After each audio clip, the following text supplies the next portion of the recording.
Let's get right into it. Number 10, the site colon search trick. Most people search the internet by typing a question into Google and hoping for the best. There's a faster way that most people never learn. Type site followed by a website's address, then your search term, and Google will only search inside that one website, ignoring the rest of the internet completely. Want to find every article Reddit has ever posted about a specific topic, or search a huge company's own website for a buried support page their own search bar can't find?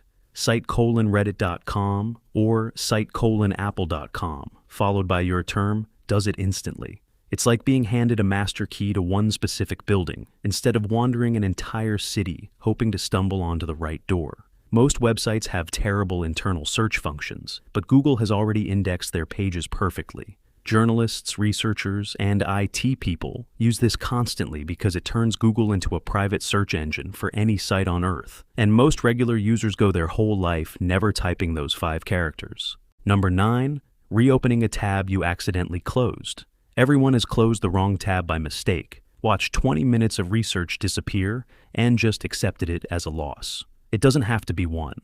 On basically every browser, Chrome, Firefox, Edge, pressing Ctrl-Shift-T or Command-Shift-T on a Mac instantly reopens the last tab you closed. Press it again, and it brings back the one before that, and again for the one before that. It's like a browser having its own undo button that most people never discover exists. This works even if you close the entire browser window, not just a tab, as long as you reopen the browser reasonably soon after. The shortcut has existed for well over a decade, quietly sitting there the entire time, and most people only find out about it by accident, usually right after they've already rage quit and lost something important the hard way, which is exactly the kind of trick that becomes permanent muscle memory the very first time it saves you.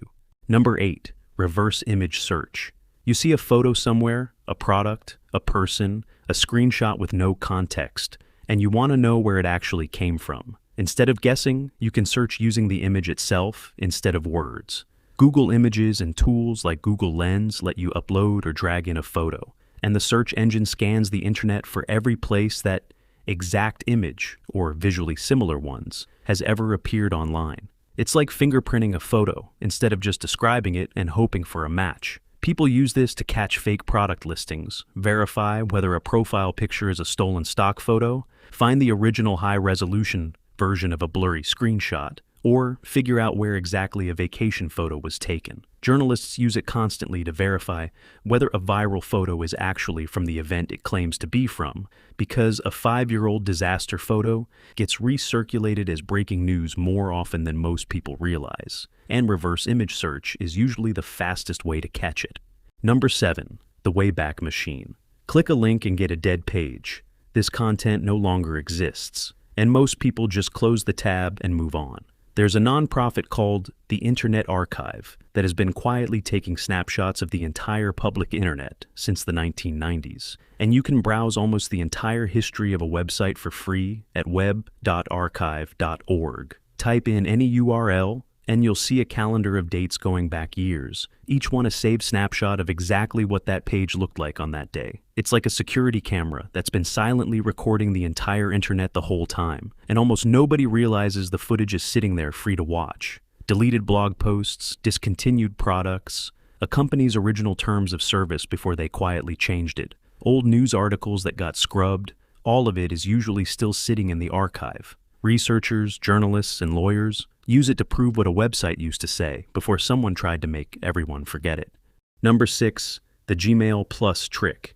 Every Gmail address secretly has infinite variations built into it that all land in the same inbox. Add a plus sign and any word right after your username before the @gmail.com part, and the email still arrives exactly where it always would. But now you can tell instantly who sold your address or filter mail automatically.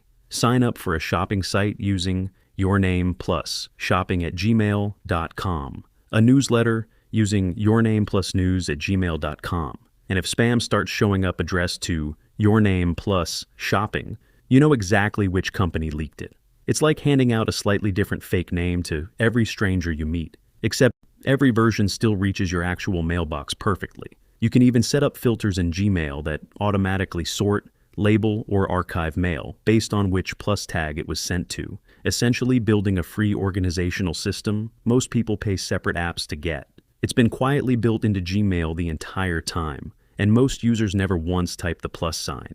Number 5, killing a frozen tab without restarting the whole browser.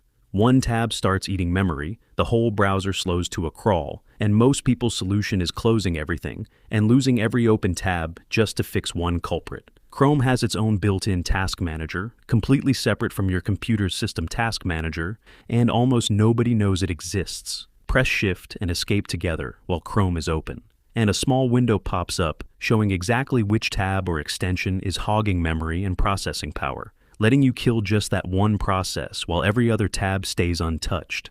It's like a hospital being able to isolate one sick patient instead of shutting down the entire building. The browser keeps running perfectly fine. You just surgically remove the one tab that was dragging everything else down with it. People restart their entire browser, sometimes their entire computer, for a problem that Shift Escape would have solved in about 4 seconds. Number 4, search operators that filter out the noise. Typing a normal search gives you the internet's best guess at what you want. A few extra characters gives you exactly what you asked for. Put a search term in quotation marks and Google will only show pages containing that exact phrase, word for word, instead of loosely related results. Add filetype.pdf after a search term, and Google will only return actual PDF documents, which is exactly how researchers dig up original reports, manuals, and studies instead of blog posts summarizing them badly. Put OR in capital letters between 2 words and Google searches for either one, instead of forcing both to appear. It's the difference between telling a waiter, "Bring me food," and ordering the exact dish off the menu.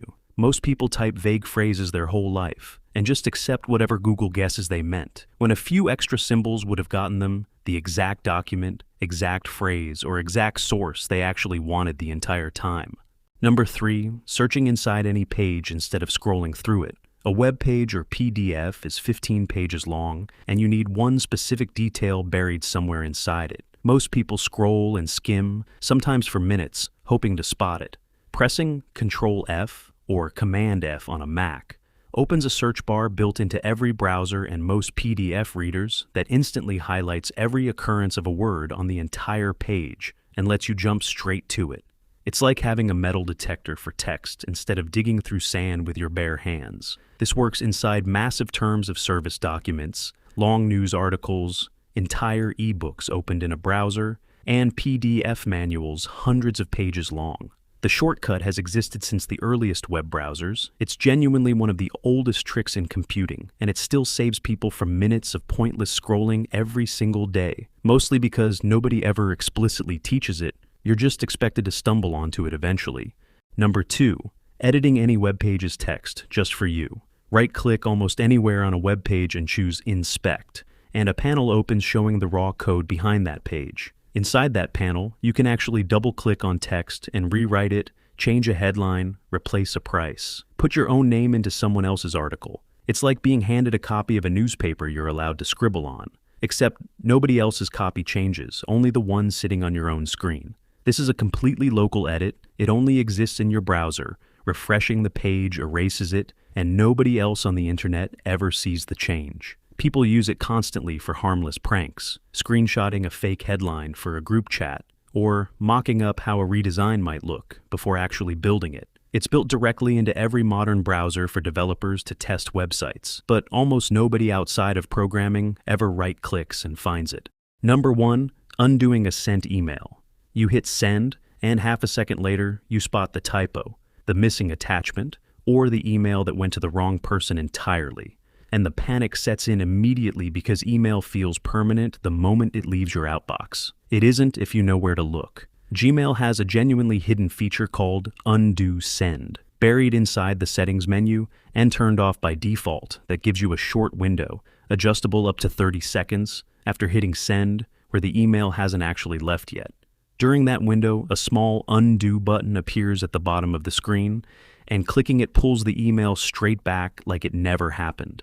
It's like a mail truck that idles right outside your house for 30 seconds before actually driving away, giving you one last chance to run out and grab the letter back. Most people discover this feature exists only after years of sending an email straight into a full-blown panic attack. when 30 extra seconds the entire time would have quietly saved them.